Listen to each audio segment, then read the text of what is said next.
மாரிமக மாயம்மா மனக்குறைய தீர்க்கும் அம்மா இருவெள்ளி விரதம் சொல்லி எடுத்து வரோம் முழப்பாரி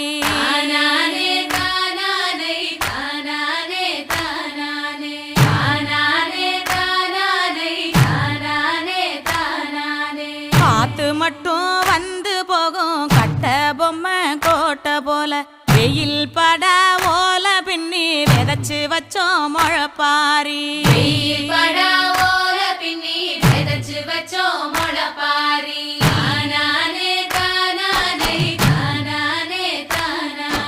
நடுவினிலே பொத்தி வச்ச நல்ல நல்ல ஓட்டிலெல்லாம் வித விதமா பயிர் விதைச்சு வெக்காளிக்கு போடுங்கம்மா.